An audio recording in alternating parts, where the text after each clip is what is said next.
Manchester City 5-3 Monaco. Pep Guardiola's side twice come from behind to take first leg lead as Sergio Aguero nets brace for hosts in enthralling tie. Sergio Aguero scored twice for Manchester City as the hosts fought back to earn victory over Monaco.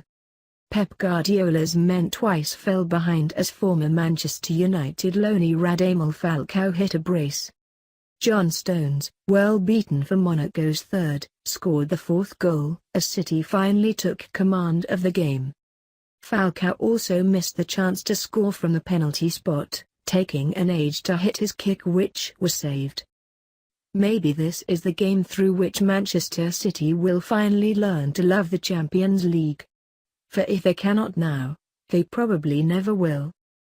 There were 8 goals scored, and all but the last changed the state of play. Manchester City ahead, Monaco level, Monaco ahead, Manchester City level, Monaco ahead, Manchester City level, Manchester City ahead. And then even further ahead. It was the first time 8 goals had been scored in the first leg of a Champions League tie, and the first in a European Cup tie since Real Madrid beat Swarovski Tirol 9-1 on October 24, 1990. There is a substantial difference, however, between a one-sided drubbing and this twister of a tie, in which reputations were made and trashed as the energy and balance of power deliriously swirled. What an occasion it was! What a spectacle! City almost out of Europe one moment, appearing stronger than ever the next, 3-2 down with 20 minutes to go, 5-3 up 12 minutes later. And Monaco missed a penalty. A word of warning, mind you. Against a Monaco team with this attacking potential, even 2 goals clear, no tie is over with 90 minutes still to play. City will have to be at their best in the return. Both teams are at their strongest going forward, and 3-1, for instance, would send Monaco through. Perhaps, after this, City's supporters will begin to see Europe's greatest tournament as more than a vehicle to vent their anger at UEFA. They were ready to shout conspiracy here, too, after a first-half penalty they thought should have been awarded, and one in the second half they thought shouldn't. They were right about the first, not the second, but they went home happy enough. And why not? It was the greatest match here since Sergio Aguero's title-winning goal against Queen's Park Rangers and, naturally, he was at the center of it last night, too. Twice, he equalized, and also had a hand in the 5th.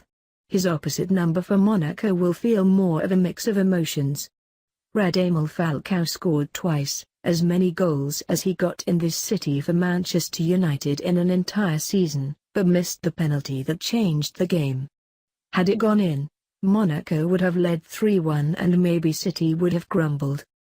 Instead, Falcao's failure re-energized the stadium in a howl of righteous anger and encouragement. Even though Monaco did score again after that, this surge of emotion carried City forward. It had started well enough, the hugely impressive Leroy Saint shooting over after 7 minutes, Monaco's defensive rock Kamil Glik booked for a foul on him moments later, and out of the return leg.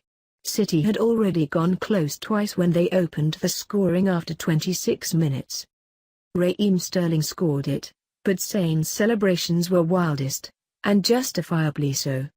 It was Saint in midfield, holding off a succession of challenges and keeping the ball under control, Saint who worked the ball to David Silva, Saint who made ground for the return and Saint who struck the cross. Sterling, in a great spot, tucked it away, but Saint was worthy of an assist.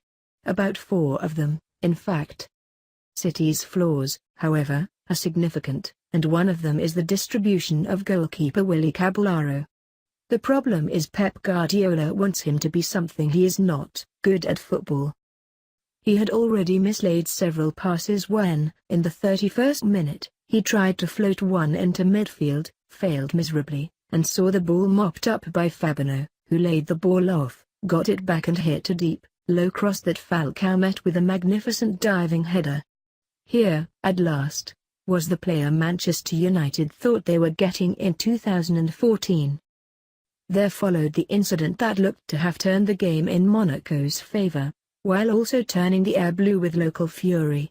In the 34th minute, Aguero was put away, rounding goalkeeper Danijel Subasic only to be sent tumbling. Referee Antonio Maitelahutz brandished what many expected to be a red for the Monaco man. Instead, it was a yellow, provoking groans. Groans that turned to howls on realization it was a yellow for Aguero, for diving. The mood was hardly improved when Yaya Toure was booked for a foul on Bakayoko, thanks to another alleged pass from Caballero, and then Fernandinho followed him. The free kick this time was taken quickly, 18-year-old Kylian Mbappé alert to it, Nicolas Otamendi and Caballero not. What started as a simple chip over the top was smacked smartly into the net by the teenager tagged the new Thierry Henry. He certainly looked the part in spells here. The second half, however, belonged to City. Eventually. First, the game changer. In the 48th minute, as if to hone the local persecution complex, Monaco were awarded a penalty. That it looked justified, Otamendi bringing down Falcao, seemed to hardly matter. Outrage enveloped the Etihad. If this affected Falcao, he is not the player he looked at other times. Either way, he took an edge over the kick and then struck it, soft to the right and far too near City's goalkeeper. Never give a soccer an even break. Falcao did. Caballero saved. Now the stadium was berserk for revenge. Maybe this troubled Subasic. His goalkeeping for City's equalizer was as poor as Falcao's penalty-taking. Sterling put Aguero away, but hopeless handling from Subasic at the near post turned a tame shot into an equalizer and brought to an end 580 minutes of goalless Champions League knockout football for Aguero.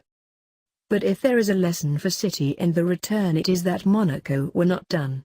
Falcao got away from Stones with ease and finished with a quite sublime chip over the head of Caballero, from close range, up and down like Andy Murray to the back of the court. Yet, having seemingly thrown it away, again, from nowhere a blue tornado arrived.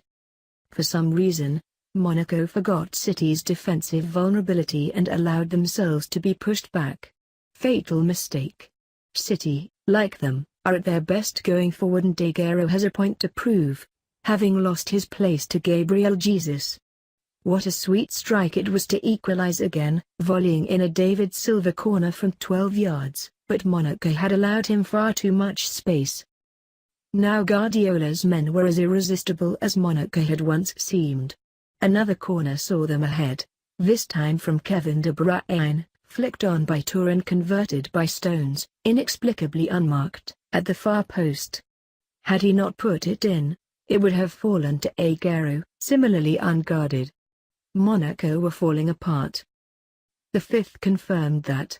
Toure, Silva, Aguero and finally Sane combined in a wonderful passing move, yet with a striking absence of challenges from men in red shirts. Delirium reigned. There have been a few revivals here, but none quite like this.